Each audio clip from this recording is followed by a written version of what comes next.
Hello Seekers, thank you for joining me for episode 4 of Forbidden Lands Explorer Survey Mission.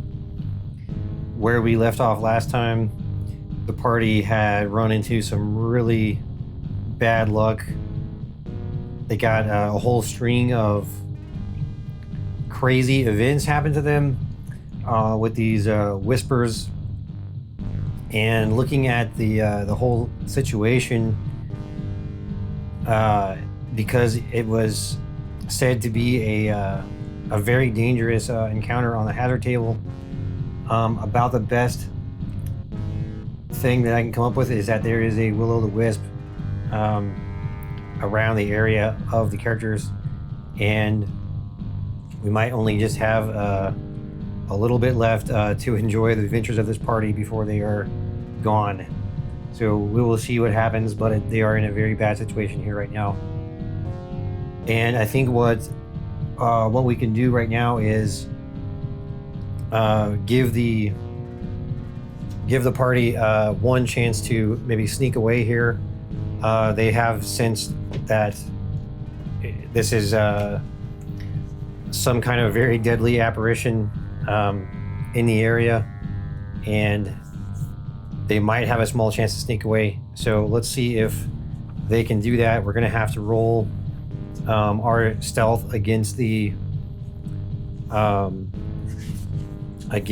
scouting of the will-o'-the-wisp. So we will have, I think our lowest stealth is going to be 5. We have stealth 1, agility 4, so that'd be 5. And then we've got no stealth but agility 5, so we'll just roll a 5 would count for the party there. And then that's going to be against the scouting of the wisp, which the wisp does not have the scouting skill here listed, but they do have the wits of 8, so that's certainly better than our skill of 5 here. So we're going to do an opposed roll of 5 versus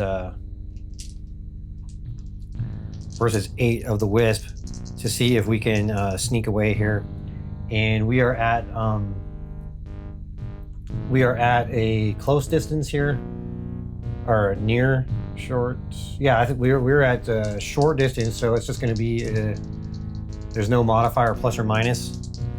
So let's see what we get here. And there are no 6s there, so I think we'll definitely want to push this roll because it's absolutely worth pushing right now. And we got 1 6 and 1 Bane, so we will take 1 point of strength damage, or sorry, no, wits damage. We're going to take 1 point of wits damage, and that will go to, or no, it's going to be agility, right? Yeah, we're going to take 1 point of agility damage to both characters here. I believe that would be to both characters. I really am not sure on that. And then we're going to roll for the wisp, which is going to have 8 dice. 1 2 3 4 5 6 7 8. All right, so we got 8 dice for the wisp here. I'll give him one of these.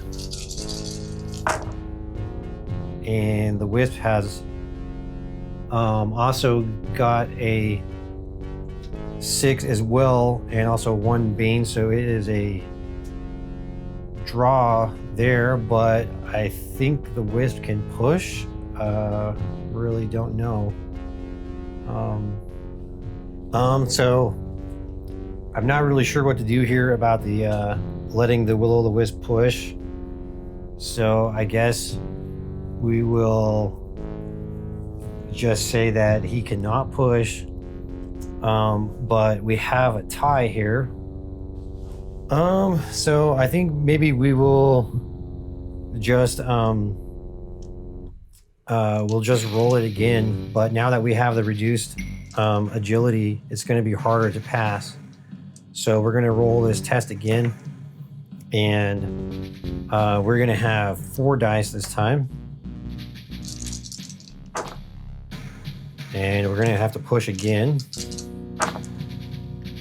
And once again, we got 1 success and 1 bane. So our agility is going to be down again. So that's going to be 2 points of agility damage to both characters there. And then we're going to have the roll for the wisp again. And once again, the wisp has got 1. And we are at a stalemate once again.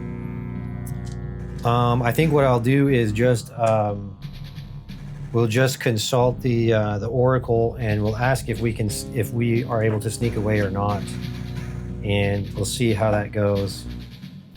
So we'll look at our yes no oracle and ask it if we are we able to sneak away from the wisp, and that is a 6 black suit.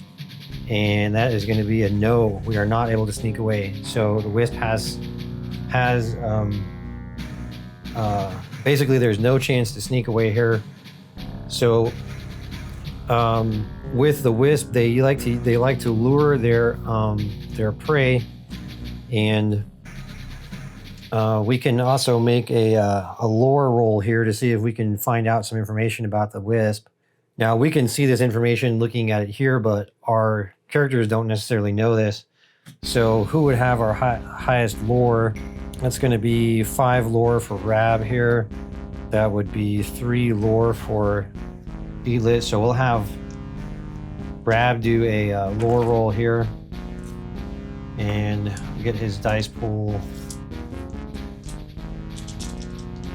And we'll see if he can find out some information about this wisp here. And that is nothing. So we would have to push that. And he got a 1, but he's also going to take 1 wits damage. So on a 1, we can see that the wisps are the ghosts of holy men and women who once perished on the heretic stake. Okay. So that's not terribly helpful for us. But what the wisp is going to do now is try to lure us. So I think we will consult the oracle. Is the wisp going to try to lure us? And that is a 2 black suit. So let's see what that is. Is the wisp going to try to lure us away? Maybe, but the result is not clear. I think we'll just do it again, and that's a 7. That is no. Well, I guess the wisp is not going to try to lure the players.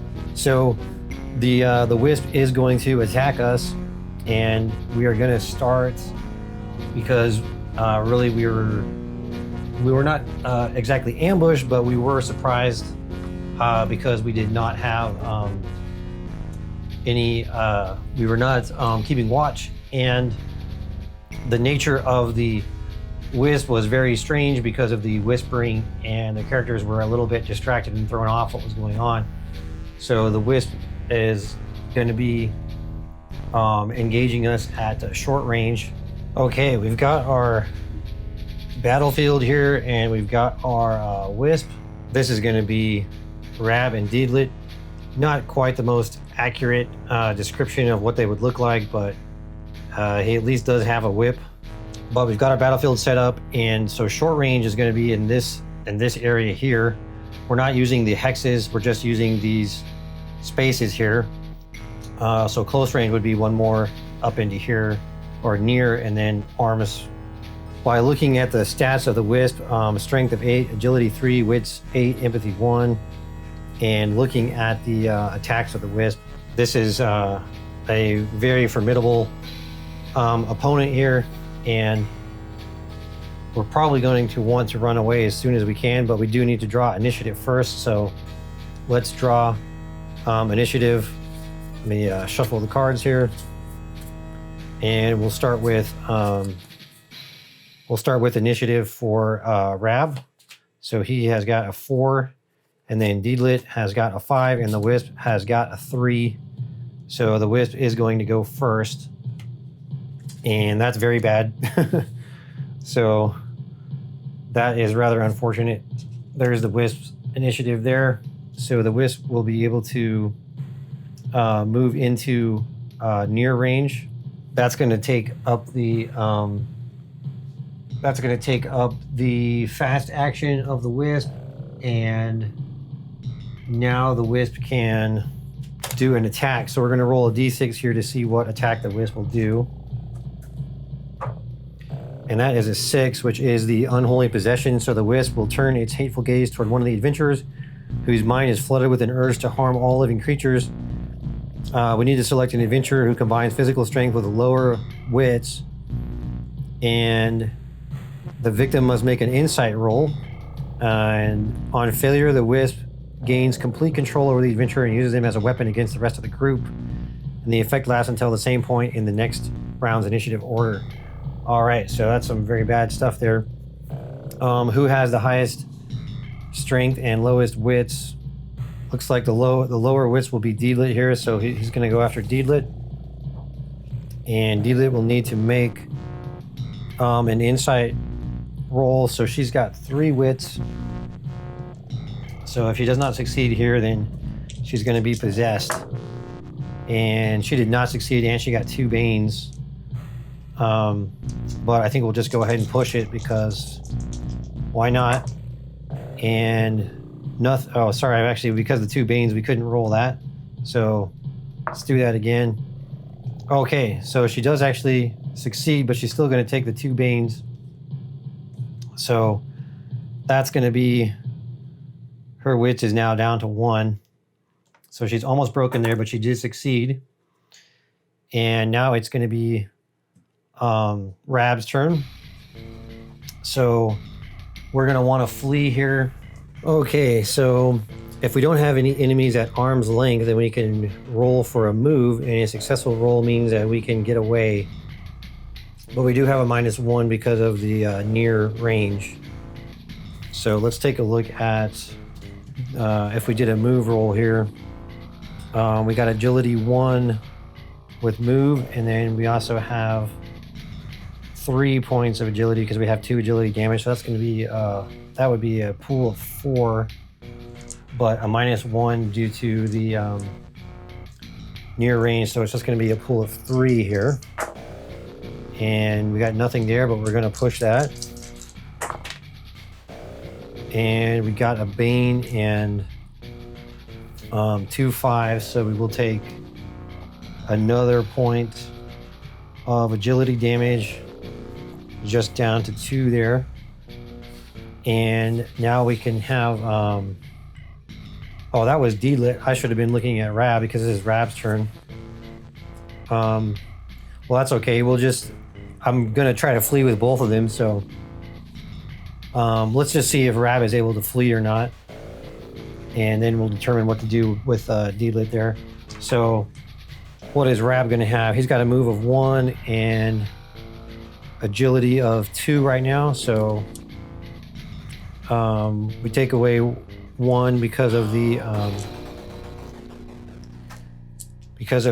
near range, so it's only going to be 2. And oh, we got a 6. All right, so I believe they're going to be able to run away here. Let's see. So a successful roll means that you managed to get away somehow and the conflict is over. You cannot flee if you are trapped or surrounded. Okay. Right now we're not trapped or surrounded. And we can only flee out the same direction that we came from.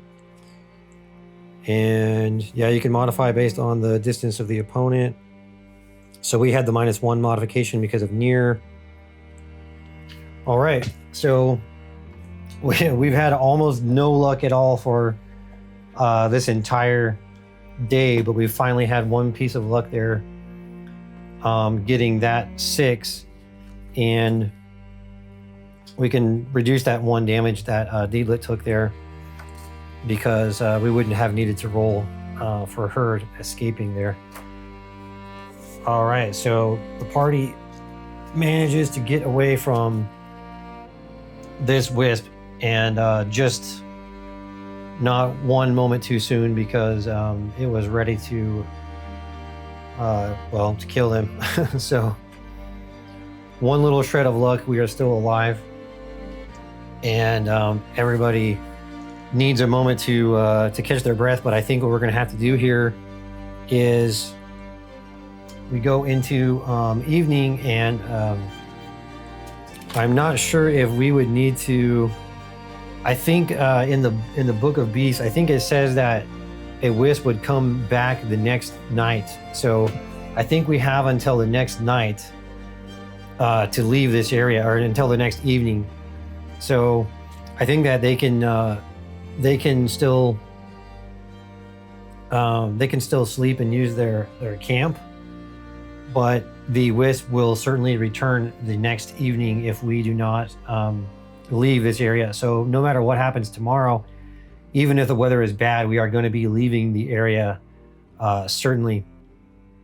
So they are both going to sleep for the night and just count their lucky stars that they somehow managed to live, because that was an absolutely terrible situation.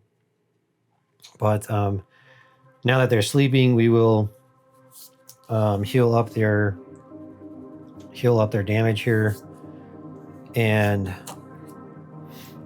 advance to the morning. And they also we also need to drink water and eat some food.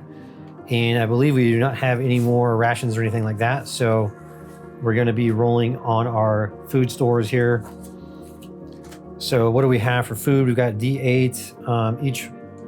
Each character has D8, so we're going to roll for D8 for each one. So here's for Rab. That's a 4. He will stay at D8, and so will Deedlit. And we're going to roll D12 for water for Rab, and that's a 3. He will stay. And then we're going to roll a D10 for Deedlit, and that is a 10, so she will stay. So good efficient usage of our rations there. And now we can advance into the morning, and we'll look at experience. So what experience did we get on day 3? Probably not much. For the day, we do get 1 experience for the day, so that's going to be +1 there. We did not travel, we didn't discover any new sides, and we did not defeat any monsters. In fact, we ran away like chickens with their head cut off, and looks like we didn't really do anything else. Did you risk your life for another character? Well, they both kind of risked their lives, but that's about it. It's just going to be 1 experience for day 3, so we will now be at 5.5 for each character. So let's put that to 5.5, and we might want to think about maybe spending some experience if there's anything that they can get now that would be useful. So we could use 3 experience to learn a new talent, but you also need to have a quarter day of practice and a successful wits roll.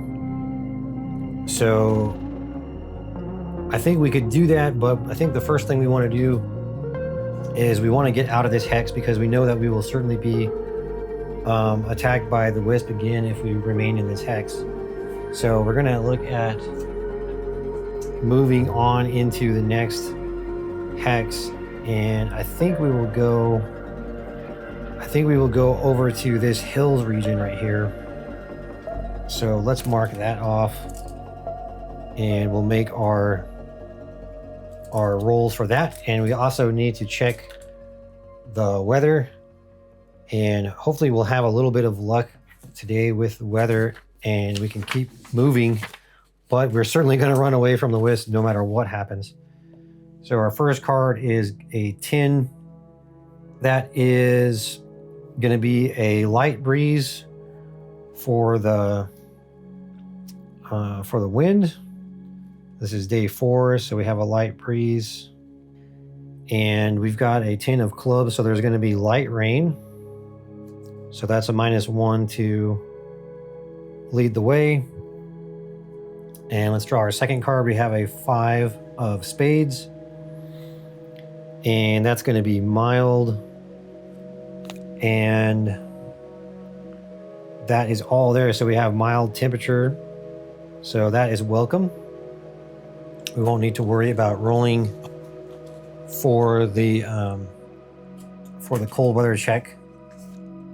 And let's mark off on our calendar that we ate and drank and completed day 3. So Rab is going to move up to lead the way. Deedlit will keep watch. And we're going to move out of this hex and into this one.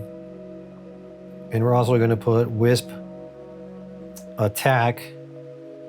So we probably want to stay out of there. And in the book, it says that the Wisp is a spirit of possibly a druid. And we know we found that druid grove there as well. So there's some very, some crazy druid activity going on in that hex. And it's a dangerous place for sure. So hopefully this area is going to be a little bit nicer, this hills region here. We'll see. All right, so let's lead the way. And Rab is going to do survival.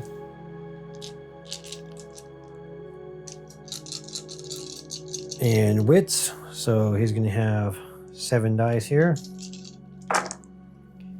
And he has got 2 6s, so no problem there.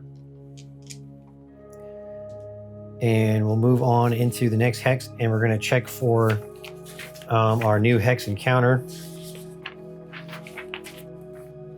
Oh yeah, and we needed to have a -1 to lead the way, so we did have 2 6s, so we just take that 1 6 out, and that's will work there. But we did have a -1 because of the rain, so trying to remember all these things here. Okay, and let's look at the hex draw here. So it's going to be a 6 of clubs, and it's going to be a random encounter from the Book of Beasts, page 123. This could be a monster, not sure.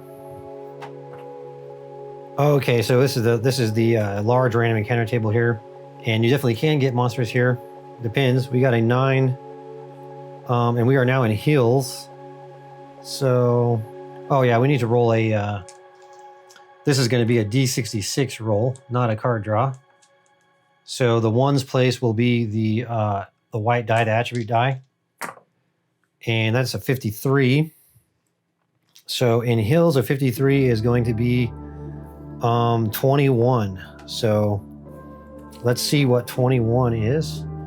This is going to be kind of like a sort of a pre-written encounter. And this is the living rock.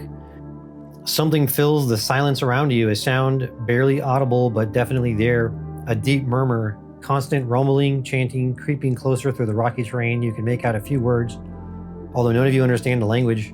Soon you notice a flaming light and long bearded man in dark red robe in the shadow of some large rock.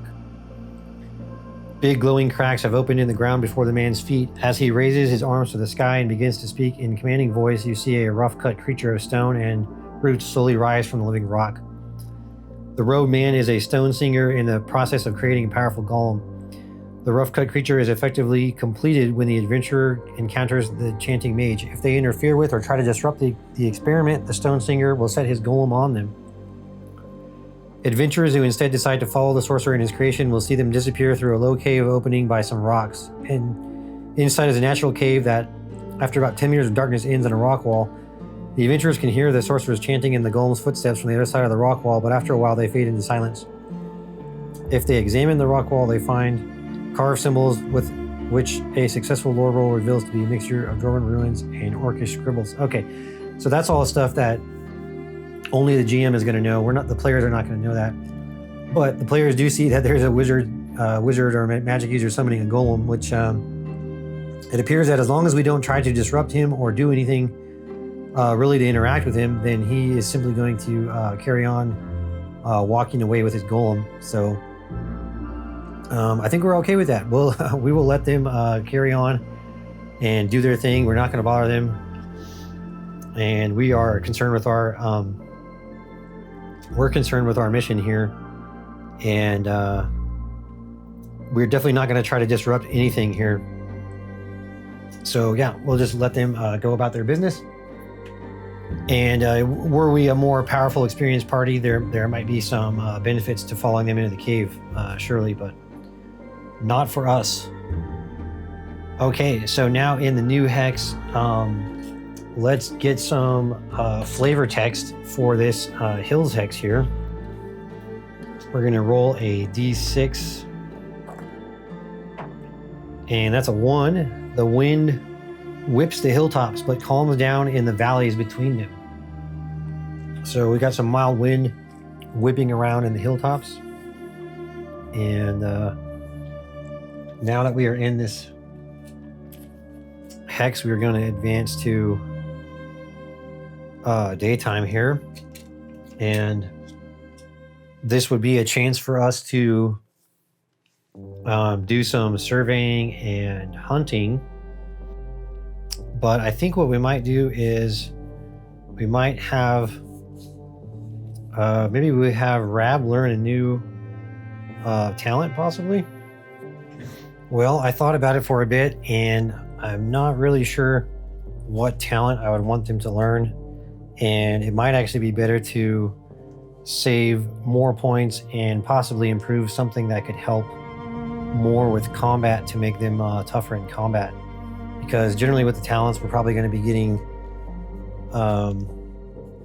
something that might help more with survival. Although they could learn some new combat related ones as well, but I'll have to give some more thought to it probably between sessions and see what we do.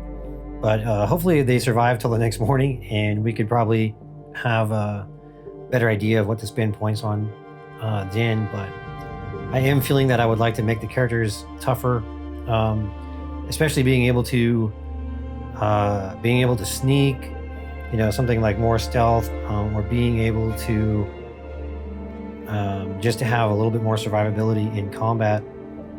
And one thing about Deedlit is that she has the Path of the Shield, but she does not actually have a shield.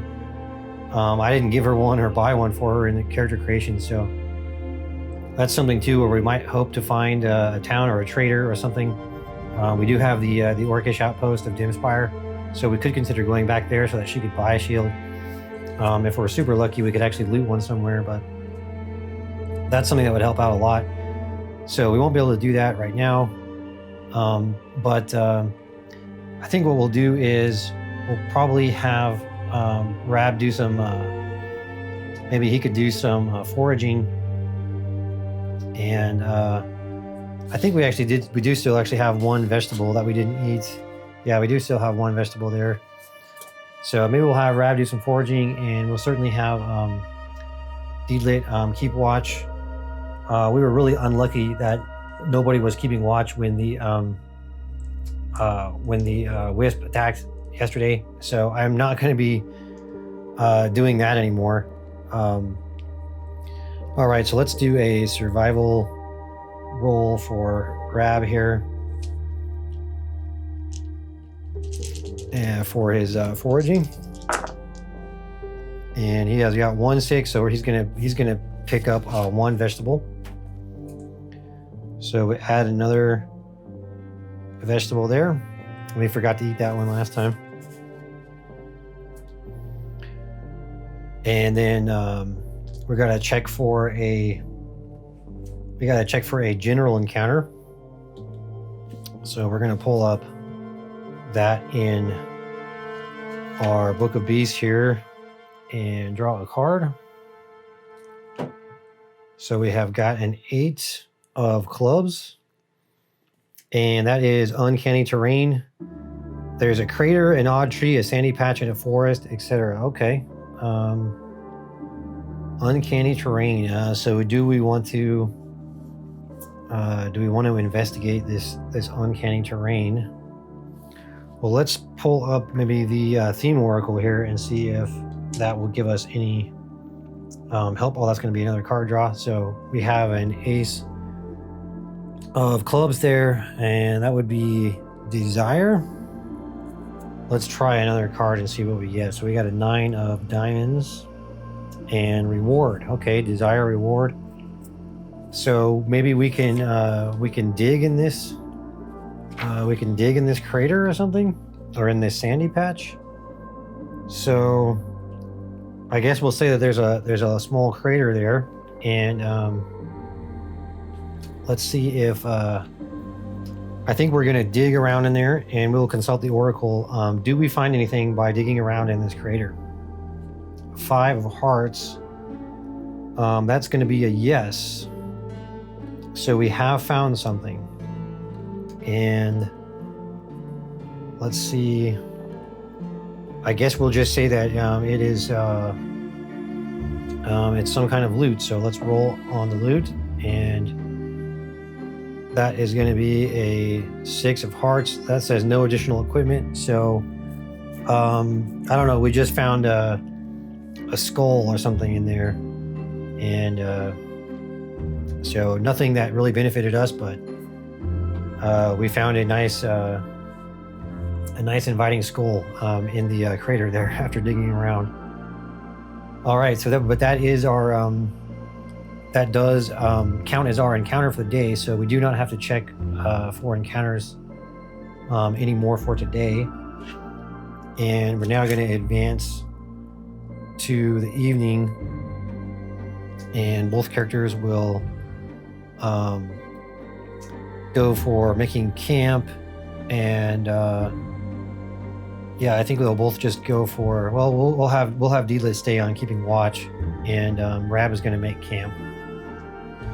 Just in case, I think the reason to keep watch, even though we can't have any more random encounters, is if Rab fails to make camp, there could be a mishap or something that could trigger an attack. So we're just going to stay on watch. So I don't think Rab will fail to make camp, but it is possible. So let's have Rab make camp here, and he is going to be doing, let's see, survival 3 and wits 4. So we got that there, and he's got a 6, no problem. So Rab is able to make camp, and everything goes well with that. So we get our camp out, and that was a welcome day of not too much going on. And we didn't do any surveying, but we're in this hex we have not surveyed yet. So tomorrow we're going to survey this hex and see what we find in this hilly region. And both characters are going to eat a vegetable. So we will remove our vegetables from our inventory, and each one enjoyed a nice tasty vegetable by the fire. And then we will roll for water. It's going to be a D12 for Rab, and I think it's a D10 for Deedlit. And they got a 3 and a 4, so we don't spend any of our water. And both characters will sleep for the night. We can heal up any damage. We didn't have any attribute damage today. Let's count the experience for day 4. We got +1 for the day, and we got new hex, so we got +1 for that. And I think that's going to be about it. So that's +2. So we now have 7.5. So we'll put each character at 7.5 experience, and we're kind of getting, I think, close to a point where they could maybe pick up a new something new, some advancement in their skills or their talents that'll be helpful for us. So what I'm going to do between sessions is I'm going to consider carefully what would be a good skill or talent to possibly spend points on. And even if we don't have enough tomorrow, I'm going to decide what goal we're going for with each character's progression here. So that's going to take care of this episode. Thank you very much for joining me. And I think the Rab and Deedlit are really lucky to be alive right now. And they got their first brush with the harshness of the Forbidden Lands over the last 2 episodes, but they are still living to tell about it right now. So thank you all very much for joining me, and I'll see you in the next one.